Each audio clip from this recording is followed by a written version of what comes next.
Hello, good afternoon. I'm Anthony Brown, the MP for South Cambridgeshire and chair of the All-Party Parliamentary Group on the Environment. Thank you for coming to this hosting we're doing of a parliamentary launch of the Coalition for Negative Emissions. We're all committed to net zero nowadays, certainly the UK government and a lot of different industries and an increasing number of companies. There's not a lot of discussion about the fact that net zero is in fact the difference between two numbers, the amount of carbon dioxide we put out and any carbon dioxide that we take out of the atmosphere. And those who follow these things closely will know that the International Panel on Climate Change and the Committee on Climate Change have both said that negative emissions, taking carbon dioxide out of the atmosphere, will be an important part of reaching net zero by 2050 or whatever date they've given to other countries. And certainly the UK government is heavily investing in that. There are a range of technologies behind that, some of them more mature than others. Some of them more sort of straightforward than others. One observation I want to make about negative emissions before handing over to my panel is that one thing that people may not know is that when life was created 3.5 billion years ago, the carbon dioxide in the atmosphere was 4,000 parts per million. And life was created itself and started sucking carbon dioxide out of the atmosphere and burying itself underground as ultimately as chalk or carboniferous rock formations, limestone, or as oil, gas, and coal, and gradually reduce the amount of carbon dioxide in the atmosphere over the billions of years until it was down to 280 parts per million. So a 95% reduction in carbon dioxide in the atmosphere until 20,000 years ago. And it has been increasing since then, very slowly at first, and then obviously incredibly dramatically since the Industrial Revolution, and particularly in the last 50 years, and it's now back up to about 415 parts per million. So a 50% increase in carbon dioxide in the atmosphere. And we have had an incredibly benign atmosphere over the last 20,000 years or so, and it's imperative for life on Earth that we keep that, which is why we want to get to net zero. But my point of saying what I just said is that the natural course of events is that nature does take carbon dioxide out of the atmosphere and bury it underground if left to its own devices. What we're talking about is man giving and woman, indeed, giving a slightly helping hand to reach net zero. So I'm delighted to have on our panel, we've got three speakers. So first up will be Will Gardiner, who's the chief executive of Drax, which is a very big power company, as people know if they go on the East Coast Main Line and see its 6 big chimneys there, which is committed to biomass. And he's one of the coordinators, I think, for the Coalition on Negative Emissions, and we'll give an overview of that. And then Minette, who doesn't really need an introduction because she's the incredibly high-profile president of the National Farmers Union. The farmers are committed to being, as an industry, committed to being carbon neutral by 2040. And then we have Amy Ruddock, who's the Vice President for UK and Europe of Carbon Engineering, which is a firm committed to direct air capture and one of the negative emission technologies. So without further ado, I'm going to hand over first of all to Will Gardiner to introduce the Coalition for Negative Emissions and to talk about what they're up to. After the speakers, we have some obviously time for questions. We've got 1 hour in total. If you could, we've had some questions pre-submitted. If you're interested in questions, you can try and wave at me. I won't be able to see everyone. It'd be better if you put your desire for a question in the chat, and I'll try and get people to ask their questions verbally rather than me reading out the questions. Right, handing over to Will Gardiner. Over to you. Thank you, Anthony, and welcome everybody, and thank you all for joining us at the launch, or the parliamentary launch, of the Coalition for Negative Emissions. And thank you again, Anthony, and the Environment APPG for hosting us all. And I'm pleased to be part of the coalition alongside Minette and Amy and our other partners, and excited about what we think we can do. And it's good to get your endorsement, Anthony, that negative emissions has happened in the past in a natural way. It's, yes, it's possible to suck that CO2 out of the atmosphere. And as you say, the idea here is how can we give it a helping hand and do it a little more quickly than it happened in the past, right? I think it's becoming increasingly clear that negative emissions technologies will be needed alongside a whole range of other measures, including renewables, electric vehicles, storage, efficiency, and hydrogen, for example.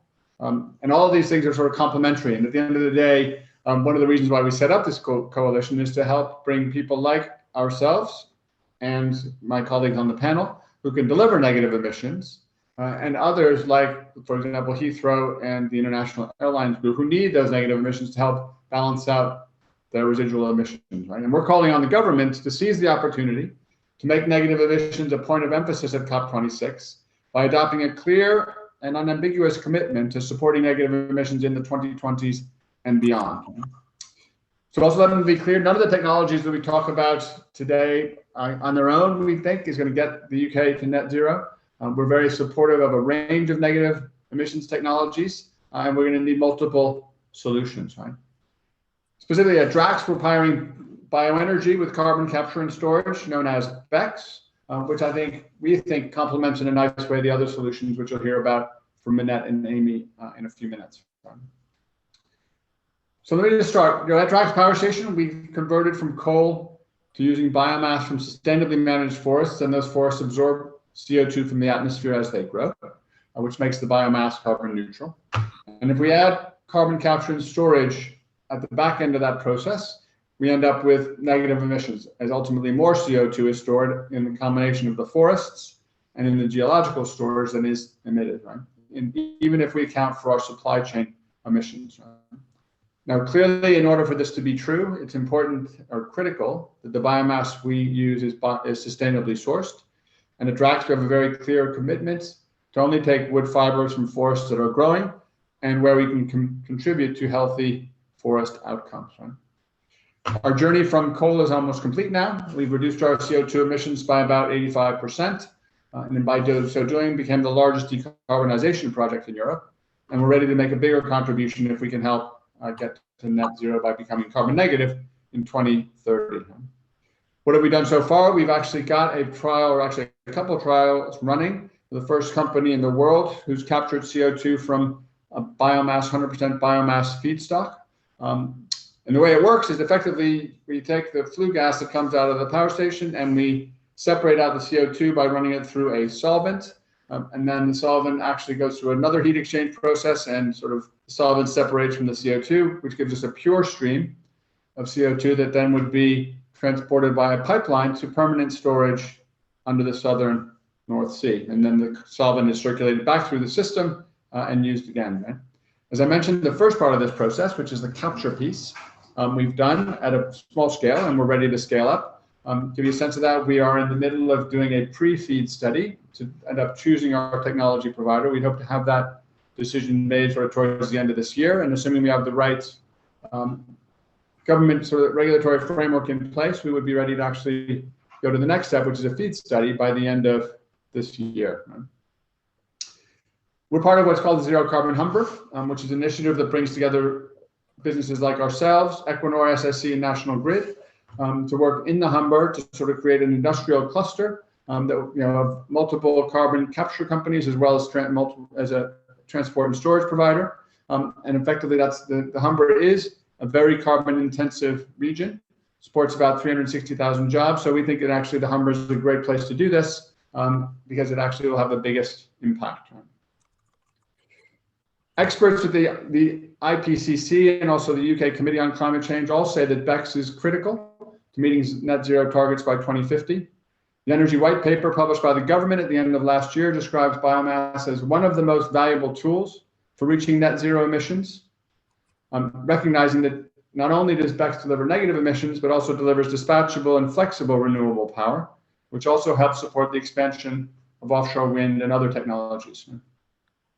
And the publication of the Energy White Paper and the 10-point plan gave us confidence in the government's plans for developing carbon capture and storage. And actually earlier this week, we sort of have a consultation on the next step in this process. And I think by the end of this year, we'll have a very good sense of which clusters will go forward and which projects. Right? A lot of work will need to be done over the course of the summer. We should have a greenhouse gas removal consultation over the summer to sort of talk about the next steps on that process. And having the overall framework in place by the end of 2021 would be great to allow us to start investing in 2023. And if we do that, we think we could have the first BECCS facility operational by 2027. So ultimately, we think BECCS can be a game changer as a negative emissions technology that permanently removes CO2 from the atmosphere and will be needed globally to meet climate targets. As I mentioned, it complements other renewables and other negative emissions technologies, which I'm sure you are about to hear more about. And I'm excited by what we can do, and we're ready to move forward in partnership with government to make this all happen. And I will close there. Thank you, Anthony. Okay, thank you very much for that overview and of the coalition and the work that you're doing at Drax. And then over to Minette Batters about the farming industry. Anthony, thanks so much for the opportunity to be here with you all today. And we're delighted to be part of this coalition on achieving negative emissions, something that I feel personally very passionately about. And many of you will know that the NFU set a target back in 2019 to be able to hit net zero by 2040, to be producing effectively carbon neutral food by 2040. I think what I would start by saying is that there is no silver bullet. This will be an iterative process. New technologies, new innovations, things are changing at pace, and there really is such a fantastic opportunity for the UK to really lead in this essential agenda for the world. So I'm delighted on behalf of farmers. I represent 47,000 farming businesses across England and Wales, and I'm delighted to be able to, I guess, pitch them as the solution, because I really do think for agriculture, you know, we are 10% of emissions, but we are a source of emissions, and we are a sink. So with that in mind, we committed to this back in 2019 because we very much sensed the mood music was changing. There was a real strong consumer pull that actually they wanted action. We'd all talked about it and supported the government target of 2050, but they wanted action. And if you want action, you need policies to drive that. And so our thinking is based really on three pillars of policy that ultimately will get to negative emissions. And it isn't easy, that is for certain. I mean, I look at what Drax have achieved, and you know, it is pioneering. It probably, many people would have said a long time ago that it would never have been possible, and certainly many people would have said it is not possible to deliver carbon neutral food, and it is. It is, but it isn't easy. And as I said, there is no silver bullet. So those three pillars are very much focusing off in the first instance on improving the productive efficiency of farming across all sectors. Now, the moment you talk about productivity or efficiency, I find people start to shake and judder. But actually what they really mean is, do you want a better business that impacts less on the planet and achieves more output, because it is impacting less because the business is better? And we all want that. And by its very nature, food production impacts. And what we are trying to do is to make sure that we are continually impacting less. We are farming effectively. Part of the whole plan for net zero is to farm on less ground with less inputs. So you get great environmental and biodiversity outcomes as well. And that shouldn't be forgotten on all of this. So that's that first point, focusing on productive efficiency. And obviously there is a huge amount of innovation, R&D. You look at the work at Harper Adams and other universities that is driving those changes that we are seeing. We are really, really seeing now at pace how farming can change and adapt across all sectors. Then we look at pillar 2, which is effectively, I would say, that the slightly easier bit, the nice bit to talk about, which everybody tends to embrace. And this is the easier area of increasing farm carbon storage and vegetation and soil. So yes, more trees, yes, more hedges, yes, wider hedges, yes, more grassland, locking down ever more carbon. And that is a key part in when we get to this bit, which is pillar 3, which is boosting production on land-based renewable energy, including bioenergy, which of course coupled to carbon capture to generate offsets through greenhouse gas emissions avoided and actual greenhouse gas removal. So our net zero ambition is therefore, I guess, based upon our near unique ability, as I said at the start, to remove carbon dioxide from the atmosphere, either nature-based farmland carbon storage in vegetation and soils, or as engineered carbon removals through bioenergy, carbon capture, utilization and storage through BECCS, as you heard Will talk about earlier, or other means such as bio-based materials in construction and long-lived capital goods. And I think we really are at a point of change here for agriculture, because to continue mining out finite resources from the inner earth is unsustainable. Quite frankly, it is unsustainable and it cannot last. The ability to grow things in an ever more sustainable way on the earth that do biodegrade is the transformative approach. So for agriculture, I see this as very much not just about food production, but how do we live more sustainable lives? So how do we become more of the solution for Drax and others going forwards, allowing farm businesses to diversify, but continually focusing on impacting less? So what I would say is we really welcome the present government consultation on greenhouse gas removal methods and policy mechanisms, which of course includes nature-based and engineered negative emissions, and very much mirroring the Pillar 2 and Pillar 3 of our agricultural net zero ambition. Agriculture and the land-based sector offer fantastic value for money at the margin, delivering some of the necessary negative emissions at a competitive carbon price. And I believe the NFU really does agree with the other speakers here on the need for greenhouse gas reduction to be demonstrated at scale during the 2020s in order to deploy more widely in the following decades. And our view is very much that a broad portfolio of nature-based and engineered greenhouse gas removal must be supported, allowing for the possibility of failure or under-delivery by advancing the development multiple policy measures across a range of technologies from small scale to large scale. And that really, in conclusion, from a farming point of view, bearing in mind I represent small businesses, in many cases less than 100 acres, up to massively scaled businesses of 10,000 acres and beyond at times across all different sectors. So, and when I again look at the country being 70% of farm landscape, I recognise how much a role farmers have to play in all of this and how much of the solution they offer as well. So Anthony, that's a quick run through from me in this very heavy duty policy area that is impossible to bring together in 5 minutes, but I hope that's given a bit of a taster. Certainly gave a very good taster there, and gave a very good overview. As you said, there's lots of detail behind what you're saying. Thank you very much for that. And so now coming to our last speaker on the panel, Amy Ruddock, who's Vice President of Carbon Engineering, a direct air capture company.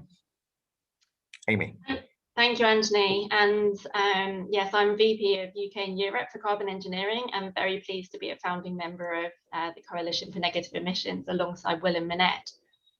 Carbon Engineering is a global leader in direct air capture, or DAC, as you'll hear me refer to it, and it's another key part of the solution. We capture carbon dioxide directly out of the atmosphere and then safely and securely store it deep underground, offshore in the UK, to create permanent and measurable negative emissions. Or we can convert it into synthetic transportation fuels that are almost entirely carbon neutral and work in existing vehicles and transportation infrastructure. And of course, we have an unlimited feedstock, which is the ambient air around us.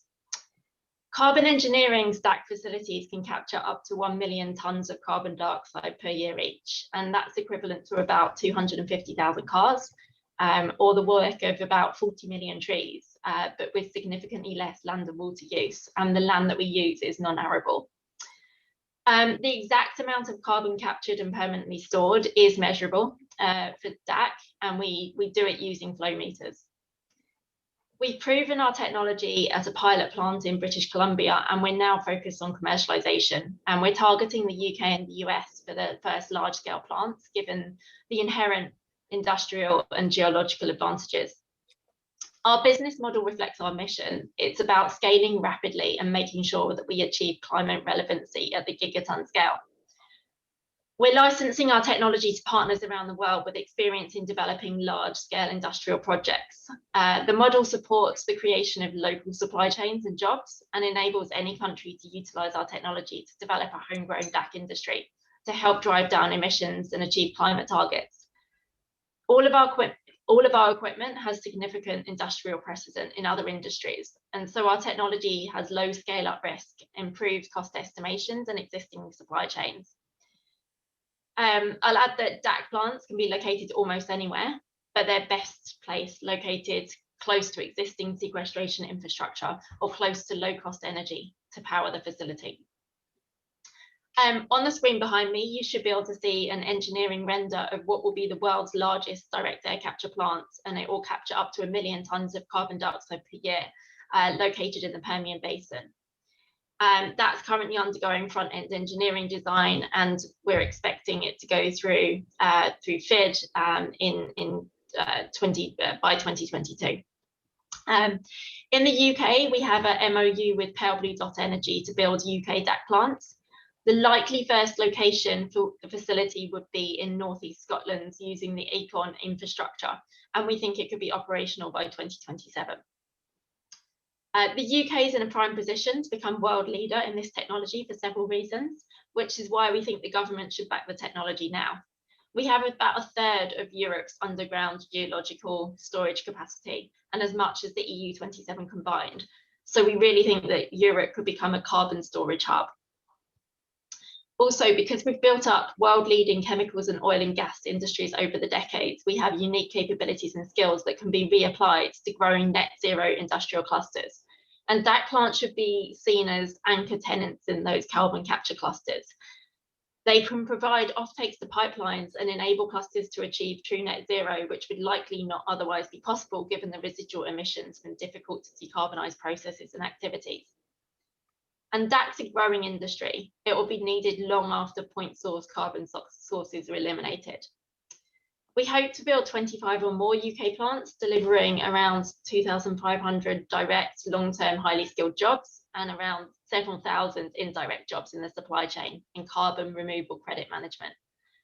As I mentioned, the first plant is likely to be located in northeast Scotland.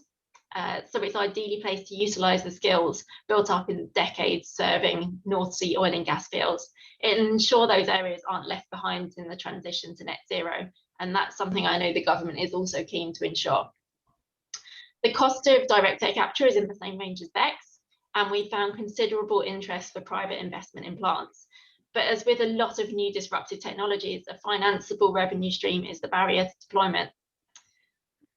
And just to finish by framing how we think about it, in the same way that government is responsible for water treatment infrastructure to ensure our drinking water is safe, the government needs to ensure that our air is clean and safe, and that those who are able to remove carbon dioxide from it through negative emissions are rewarded for doing so.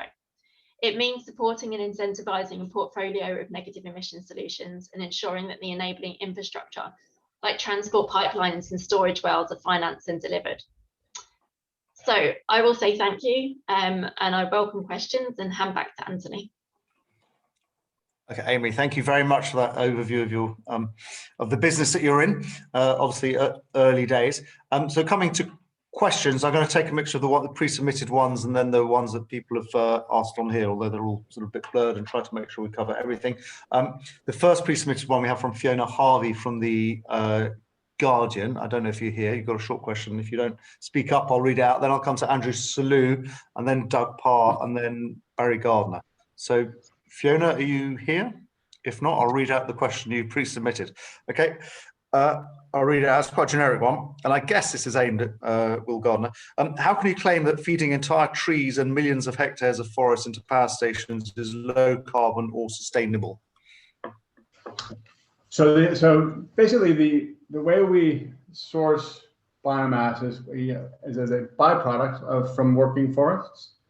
And I guess I should start by saying that biomass can be done in the right way and it can be done not in the right way. Right? And effectively, if it's done properly, it absolutely can be sustainable and can contribute to both carbon reduction and to healthy and growing forests. Right?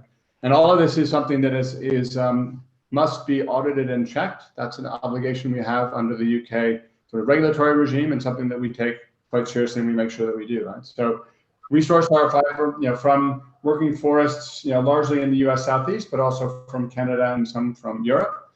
Take the example of the U.S. Southeast; those forests are growing. The carbon stock there has grown, and again, as I said before, we use a combination of residuals, tops and branches that come out of a harvest and or thinnings, right? All of those things are byproducts of the main purposes of what people are managing those forests for, which is for lumber, for construction, and or for other things, right? So to the extent that what we're doing is ultimately giving a better home for those byproducts and residuals than they otherwise would be, we think that actually it's a very good use for those forests, and we're contributing to a healthy forest ecosystem.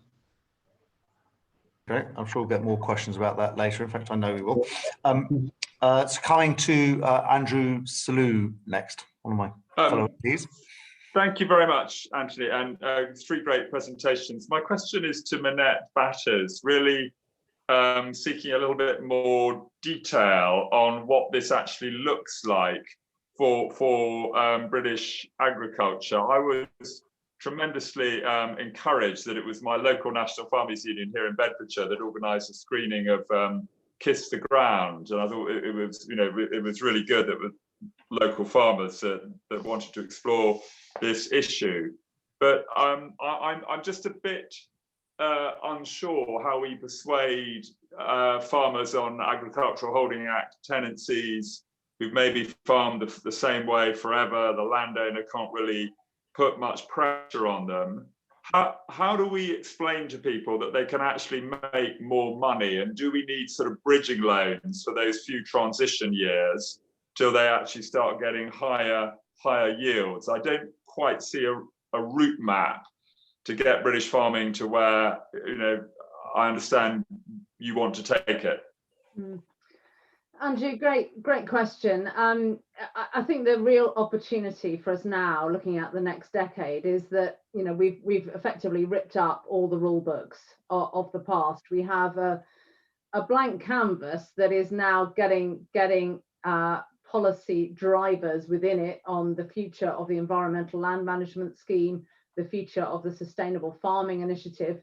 And you could, and much of that thinking, I hope, will be about the journey to carbon neutral food. So very much incentivizing better farming practice.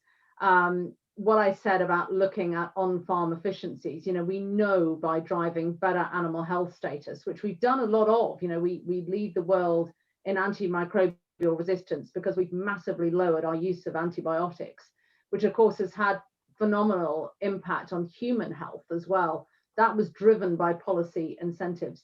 And we have to do exactly the same now. And there mustn't be an either or with different sizes of farms, different sectors of farming businesses, or landowner versus land occupier and tenant, because we're quite unique here in that we probably have 50% of farming is in the tenanted sector. So you're absolutely right to raise the concerns, but it is within the art of the possible. And as I say, we're starting now with new policy, and we have the Climate Change Act. So it is law to get to net zero by 2050. So I think it's an enormous opportunity to drive better farming businesses that will be profitable and thrive in the long term. I'm not saying this isn't about change. It is about seismic change. And we should all recognize that change in the way we live, change in the way we produce our food, our energy, but it is about getting those policy incentives right, and people will need to embrace the change in order to achieve what is needed by 2050. Thank you. Okay, thank you very much. Coming next to Doug Parr, then it'll be Barry Gardiner, Hannah McLaughlin and Lord Caithness, just giving you all an opportunity to think of your question precisely. So Doug Parr, I think you're from Greenpeace, aren't you, Chief That's Scientist? correct. Thank you, Anthony, and thank you to the presenters. My name's Doug Parr. I am from Greenpeace.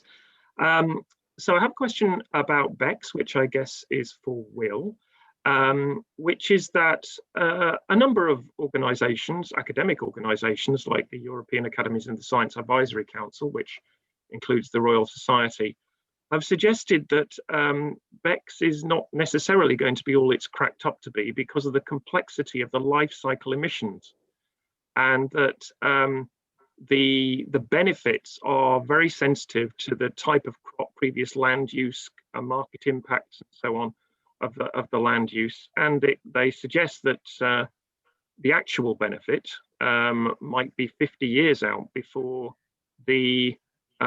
actually you go into negative emissions. So given the difficulties we've had with things like offsetting and biofuels, how can there be any real guarantee that the promises that are being put forward for BECCS will actually be delivered on the ground in the world of complex land use and economics?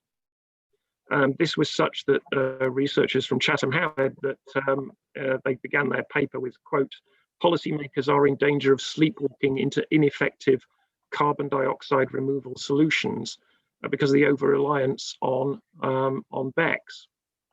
The second thing I would like to raise is what Lancaster University have described quite generally for greenhouse gas removal as the attraction of delay, which is that the promise of carbon dioxide removal sets back climate action, and they've even gone so far as to quantify it. And the numbers are very large indeed in terms of what this deterrence of mitigation might actually involve, with the promise of carbon removal somewhere down the line.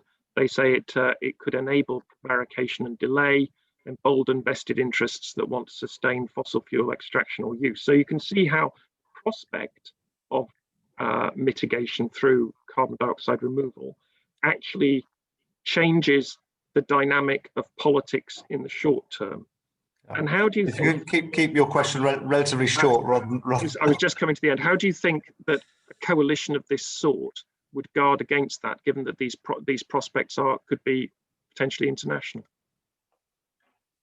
Thank you. I think those questions are pointed at you again. I can start, and I'm sure maybe my fellow colleagues want to come in on the question about negative emissions. Thanks, Doug. So I guess the way I think about this is that there clearly are voices that you have described who worry about BECCS, and there's no question it is a complex area.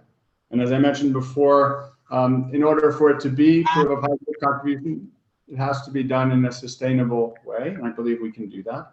And I look to the scientists, or maybe I shouldn't call them scientists, the international authorities that are calling for BECCS to be part of the solution. You know, whether that's the UN's IPCC, whether that's the Climate Change Committee in the UK, whether other scientists, the European Climate Foundation. There are other voices that say that actually believe this is something that can make good sense. And I think that again, with a clear sort of agreement that it has to be done the right way. So we have to be sourcing this sustainable. We have to be doing it from growing forests. So, but it clearly has to work. Confident to work, right? In terms of the other question, I mean, my view on this is that the time to choose between solutions has passed, right? When General Motors, who was, I would say, the center of mainstream sort of corporate thinking in the U.S., commits to no internal combustion engine cars after 2035. Climate change is something that mainstream business is trying to make happen, right? And we need to do removal. We need to do whatever emissions reductions. We need to do all those things. And what I would say, Doug, is we should have targets for carbon, for reducing emissions. We should have carbon, targets for removing emissions as well. Right? All of those things will be needed to get where we want to go. Excellent. Minette, you want to say something? And then Amy, I don't know if you want to come in on that point as well about whether it will reduce other forms of climate action. So Minette. Doug, look, I really sympathise with what you're saying, and I think what we would say is, and I think Will was very much saying that as well. BECCS isn't the silver bullet, and that's very much why we've set out the 3 pillars in our thinking, because those 3 pillars, each one is as vital as the other. So you've got to have the 3 principles in all of this, and BECCS doesn't do it on its own. And maybe we'll get surpassed as technology and innovation moves on. I would echo everything my co-panelists have said, but just also add that every new carbon dioxide molecule we put out into the atmosphere is adding to the problem. We've created already a huge legacy problem. In addition to reductions, we do need to think about removals of both the emissions that are coming, but also the emissions that have happened. Absolutely, and I think we all agree that there is no single silver bullet to climate change. We need to use every tool we have. So I'm going to come next to Barry Gardiner, then Hannah McLaughlin, and then Lord Caithness, and then Graham Godwin Pearson. So Barry first, and if you could obviously not keep questions relatively short. You had some very detailed questions, I know. You gave a long list of questions. Anthony, thanks so much. So look, let me start off by thanking you for this opportunity. I think it's great that you've got this coalition together. And I want to say that, I welcome negative emissions, but I do want to pose a few challenges, particularly to Will. Will, I'm not against biomass, right? But I'm an agnostic, okay? I'm not a believer, I'm an agnostic. And I agree with you that if it's going to be done, it's got to be done well and sustainably. So my questions really are these. Enviva Pellets supplies you from the US, and the reports from the US are that it's been clear cutting forests in hotspots in North Carolina and Virginia, and is not being done well. The carbon life assessment that Doug alluded to, there's been one carried out, as you'll know, with the Southern Environmental Law Center and the National Wildlife Federation in the US. And they've said that actually it will take till 2059 to get any net zero reductions here. That's not compatible with your own company's carbon negative by 2030 target. And in Latvia, 14% of their forests have been degraded to the point of no return, according to the Latvians and the Estonians. And the impact on biodiversity, you have not yet quantified. If we look at this simply in terms of carbon, we're not going to see the whole picture. Finally, in the paper that you invited us to read before the seminar, I noticed that you'd chosen 2013 as the baseline year that you said was most appropriate for your holdings supplying you pellets in the US. I took most of yesterday to look up the timber production statistics in Louisiana over the period for the past 20 years. And it seems to me that is a wholly unacceptable baseline year to have taken it from, because from 2012 or 2013 upwards, actually there was a 23% rise in production if you look at the amount of board feet d'oil that was cut in that period. So there has been a huge,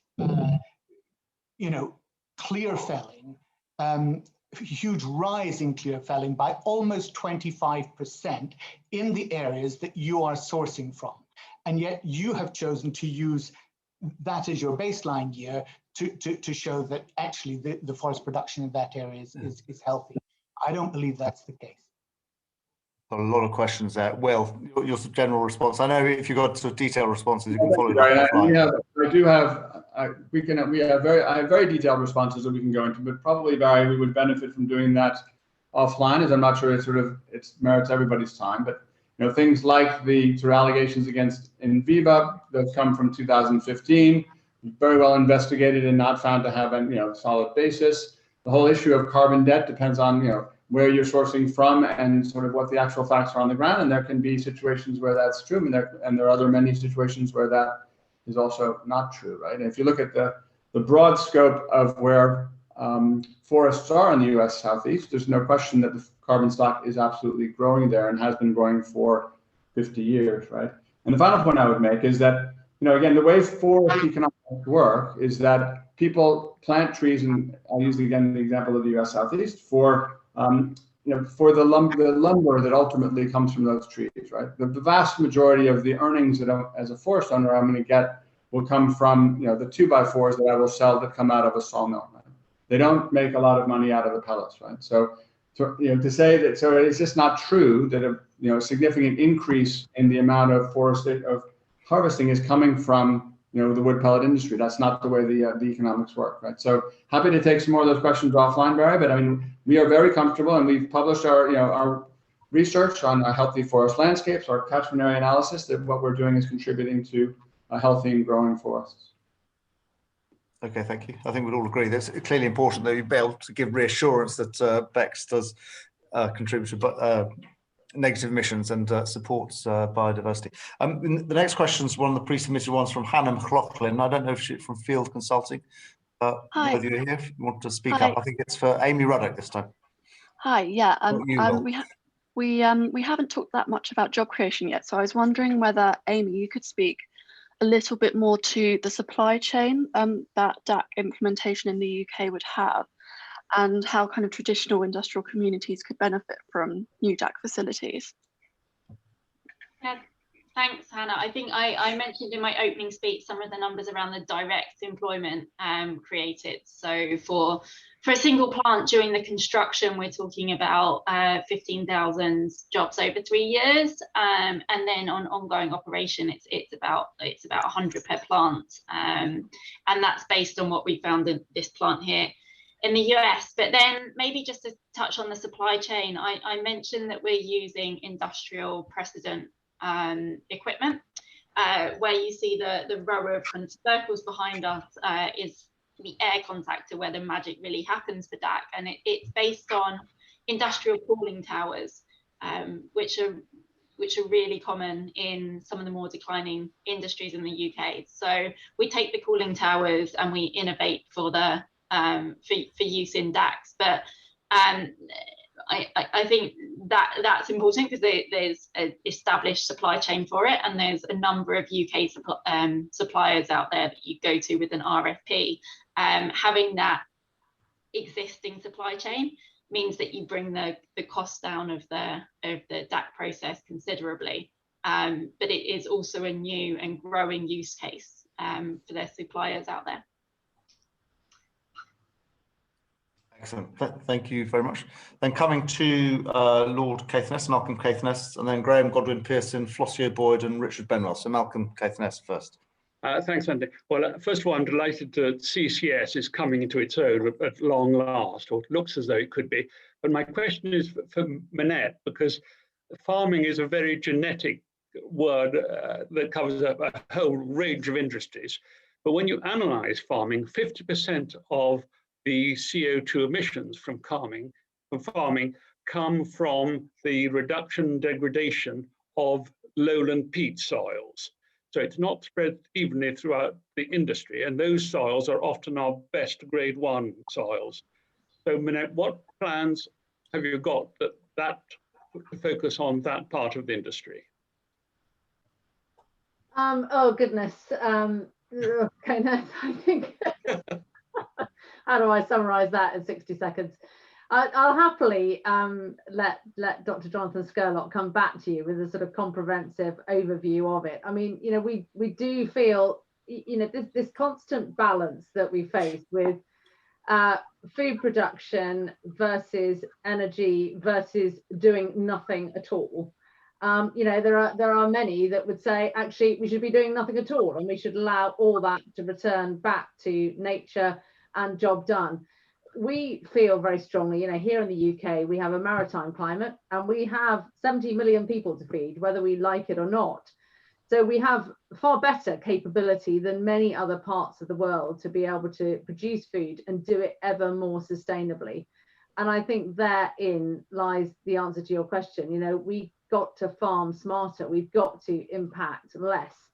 And that requires really comprehensive policies that will deliver it. But just to step back isn't an option. You know, when you look at what the challenges for the world with doubling food production in the next 30 years to feed a hungry population that doesn't necessarily tie in the challenges. You know, we could say we all take eating for granted. I'm sure Anthony's inbox and yours are not really full of people worrying about where their food is going to come from. They're worried about many other aspects. But, you know, our challenge is to be able to get to carbon neutral, to be able to impact less and do a smarter job. So that's a bit of a whirlwind trip through my thoughts to you. But I will put you in touch with Dr. Scurlock to give you the academic answer as well.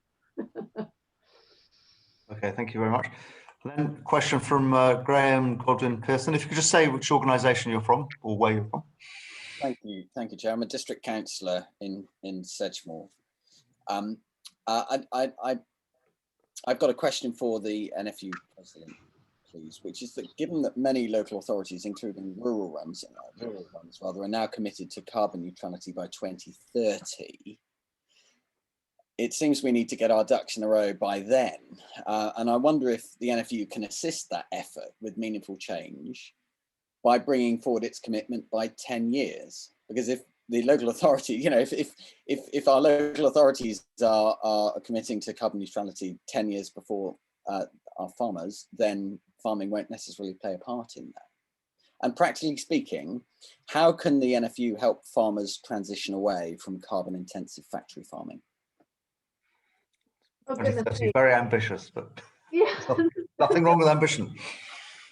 There's a lot in there. So when we talk about intensive farming, I think, you know, we have to be very careful here that we don't get into big is bad, small is good. There are some very, very big businesses now that are delivering enormous environmental benefit because they are producing food in an ever smarter way. I think there is a challenge.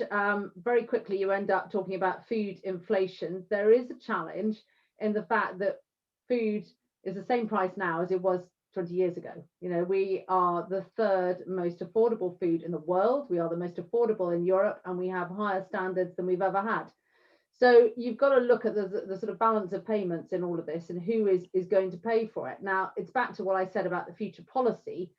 I think the vast amount of a future policy can be invested. So that's been £3 billion under the CAP, which has kept food affordable, stopped us having price spikes. But I think we all accept we can have a new farming policy now that really does deliver truly on that public investment. And it's going to need to, because when I look at the deficit now, we have spent all the money. So we need to make a difference and a much better case. But your point on 2030, local authorities wanting to get there quicker, you know, I would love to get there by 2030, but this needs policies and investment and change at scale. And nobody wants to see a degraded landscape because we have left our farmers behind. Now, some farming businesses will never get to net zero. Some businesses, as we've already heard, are already there. But the opportunities, things like now tomatoes that are packed using packaging made from the tomato vine, so a totally carbon neutral cycle, that is already happening. The way that we can now make tree guards out of wool, that we can insulate public sector buildings out of wool, that we can grow things. I'm not saying we don't need trees, we do need more trees, but agriculture offers the opportunity to fast track a lot of those approaches by growing things more sustainably. So I think it's about all of us working with us and together, and local authorities, farmers working together to get to the race to zero as fast as possible is essential. But don't let's leave people behind. Let's take everybody with us wherever possible. And that means farmers embracing change, but it also means others recognizing the big challenge that we have in producing ever greener energy and affordable food that is produced at ever higher standards. Those are real big challenges for society and for the world. Great, thank you. And then I've got a question from Flossio Boyd. I think you're on the line. Are you there? Hi. If you just say where you're from, and yeah, you can hear you. Just say where you're from, which organisation. From Field Consulting. And I just had a question for Amy, because you mentioned that we could have an operational DAC facility by 2027. And I just wondered, as you said, the technology is kind of ready and scalable to use. What steps, like practically, would need to happen between now and then to have DAC in operation? And what are your biggest barriers? What do you need to make it happen? Yeah. What's needed? The mechanical answer of how long it takes to do these things, it 2 years for engineering, 2 years for building. So you've got a 4-year block and then you're operational. But before you start all of that, you need to have a financeable product. So there's a lot of private interest at the moment, private financing interest, but you need that longevity. A plant lasts 30 years or so. You need to know that you're going to get a revenue stream for that for 30 years. So the barrier is to create a reward for negative emissions. We know we need it. We need to reward people for doing it, like I was saying, in the same way as water treatment or sewage. I might just take the liberty of answering within that a question that I saw Barry Gardiner have put within the chat about what the cost profile of that would be. I'd say that if you think of a first plant in the UK, we're confident it will come in at £200 per tonne or under, but a good 30% of that is financing cost. So depending on what the mechanism looks like and what that source of financing is, there's a good chunk of that could come down immediately. And then we have a roadmap to take us to half of that. So in the best deployable locations worldwide, our roadmap takes us to $100. In the UK, it will probably be slightly more, but certainly halving that sort of 200 whilst we deploy plants. Sorry, and that's dollars, not pounds. Pounds. Oh, everything I said was pounds, apart from the very last comment, which was globally the price, $100 over time. But in the UK, I'd expect that to be more like £100 for the long-term roadmap. Can I ask Will that point as well? Because I don't think you touched on your comments. What would your cost profile be? And what do you need? Is this all dependent on public subsidy, or do you need something else? So effectively, for us, the way we think about it is when you generate or create negative emissions from BECCS, you also generate power. So effectively, and broadly speaking, one ton of CO negative emissions and 1 megawatt hour of power. And the combination of those two things is about £150, call it today. So for the baseload power price, broadly speaking, in the UK, around £50, we get paid that for the power, and then roughly about £100 a ton for the CO2. That's where we are. That's where we are, broadly speaking, now. So very similar with the direct air capture, then. Well, half of the direct air capture. Right? Oh, right, yeah. Okay. Very important. If you're at that now, and then she was talking about future cost. Okay. Yeah. I mean, that's also based on where the price of the fuel is today. That's where our cost base is today, and we've got plans to reduce that by a good third. So take another £25 out of that over time. That's sort of as part of our plan, and that's it's also, I guess, it's a first of a kind of operation. So over time, we would expect the cost to come down further. And frankly, I mean, the initial project, we think it will need a government sort of a certainty of revenue over time from government to get the first one off the ground to make it financeable. But over time, I would expect the cost of CO2, carbon tax, to move higher than £100. And so over time, this should be absolutely something that could stand on its own 2 feet. Without having long-term government subsidy? Not after the first 1 or 2 projects, I would say no. Yeah. Okay, that will be relief to the Chancellor, I'm sure. Right, next question from Richard Benwell, and then Ian Donison put a question in the chat. So Richard, I don't know if you're here, and again, if you could just say where you're from so people know. Thanks so much, Chair. Richard Benwell from Wildlife and Countryside Link. And we're really supportive of the notion of negative emissions, and until Will and Amy's practical solutions come through, we absolutely agree that the agriculture sector and the land use sector are the only way we can possibly achieve net zero in the UK, because we've got to have negative emissions in agriculture and land use. So making the case for long-term investment through ELM, through environmental land management, through substantial public money, both to the end of this Parliament and beyond, is something that we're really keen to support and team up with NFU and others on.